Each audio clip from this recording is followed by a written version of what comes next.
Hey, and welcome to another episode of Motors and Meats. Today we get to finish a project from our last video where we had a vacuum related issue that was causing some check engine lights to come on. I was getting two error codes that indicated the secondary air injection system was not able to function properly. And as we diagnosed, we found out that it was the air changeover valve that was faulty. It requires a suction from the vacuum system to open up a valve that allows that air to blow through when the air pump comes on. First, we discovered that the air pump is in fact blowing, and that the electric changeover valve, which is another possibility that could cause that to go wrong, was in fact working. We tested it with a battery trick that was pretty neat. Go check out that video if you need help diagnosing the same check engine lights on your car. But we figured out what it was on this car, air changeover valve, and we ordered it. It came in. I was hoping to get another video out sooner than this, but you know, life happens. I had to make about a 1,500 mile round trip all around the South, and have just gotten back from that. So now I finally have some time to put all this stuff back together again. And in the process, we're going to also change the oil because, you know, I drive the wheels off this thing. I just released a video saying I was at 150,000 miles 2 weeks ago, and now I'm at 152,500. So we'll get that done today as well, and the car will hopefully be in tip-top shape after that. Stay tuned, check it out.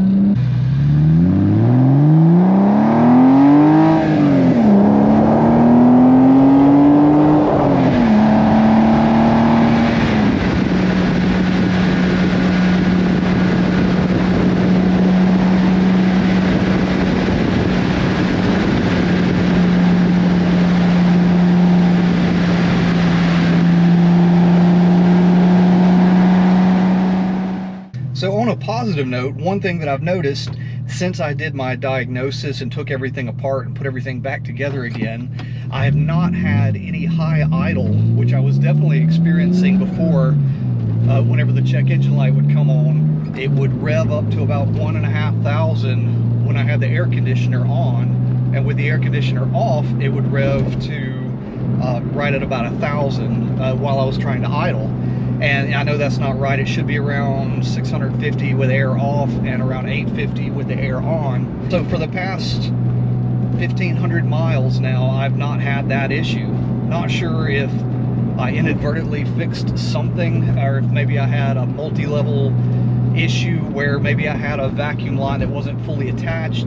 But you know, I did replace that one vacuum line that I broke while I was trying to take out the air changeover valve. So maybe there was a crack in that line. Maybe it wasn't acting appropriately and was causing a vacuum leak that told the ECU that it needed to you know, rev the engine higher.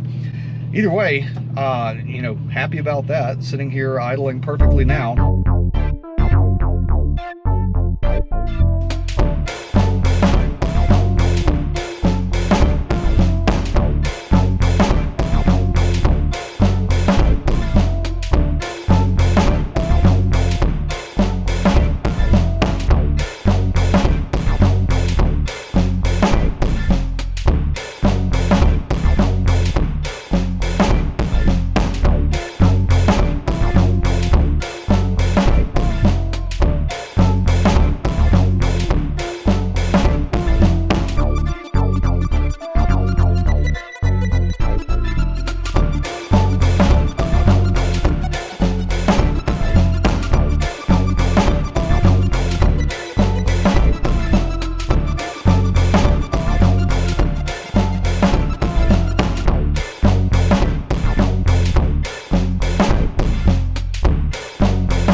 wanted to talk about real quick some of the tricks that I've learned about the alternator removal out of the, I don't know, 5 I think times now that I've removed it. The main thing is to realize that those 3 positions, 3 tabs that you have to get lined up just right, that's it. You have to get those 3 tabs lined up just right. And if you're feeling like it's got wiggle room but you're still having to force it, then you don't have it lined up just right, and it can be tricky to figure out which way to push and pull to get it just right. But once you do it once, twice, 3 times, it starts to make sense. By the time you do it the 5th time, you'll have the thing out in 5 minutes. So let's compare this old one to the new one. So old and new, they both say part number 993.113.245.01. So I'm guessing that by that model number, this is the same part used on a 993 911. But here's the difference. So last week, whenever I was taking this off to test it, in my first test, you saw that I tested it wrong, or I didn't test it completely. There's 2 different things that could happen. One, and I'll show you on the clean new one, you should not be able to blow air through there unless you have suction applied to this. And whenever I was reading the instructions on Rentec, I misunderstood one part of it. One part of it says you should be able to apply low pressure suction through this pipe right here, or through that vacuum hose that's normally attached to it. And he clarified as well in saying that it shouldn't be like sucking air through a straw. So in my mind, whenever I sucked on this, it wasn't like sucking air through a straw because it was pretty tight, but I was able to continue sucking air through it. This one, I can suck down on it until it just will not suck down any farther, and put my tongue on here, and whenever I release my tongue, you can hear that valve release. So I'm gonna get real close and you listen for this.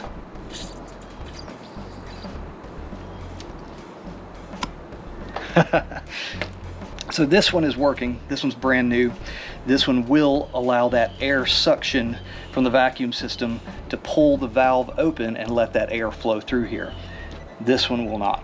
So this one must have a small tiny hole or crack in the diaphragm.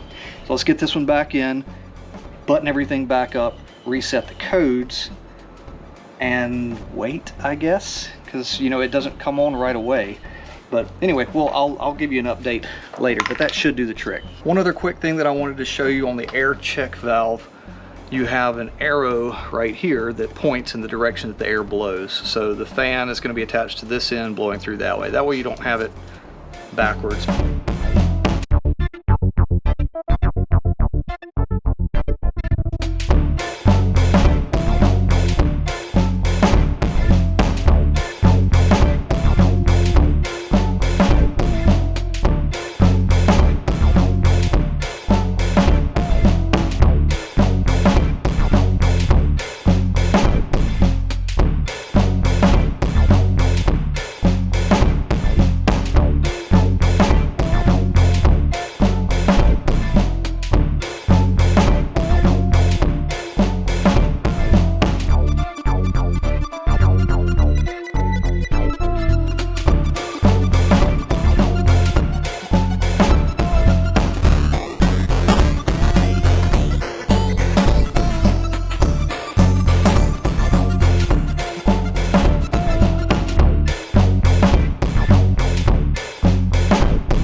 Since we had the battery unplugged, we don't have to reset the codes. I didn't think about that. So let's crank it up and see what happens. See if I put everything back together right.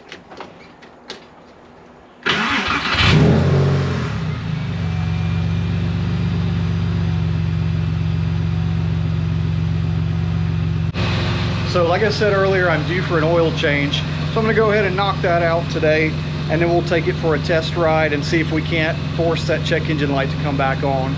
Hopefully not. Hopefully everything is buttoned up the way it needs to be, and hopefully the vacuum issue that I've been having is resolved.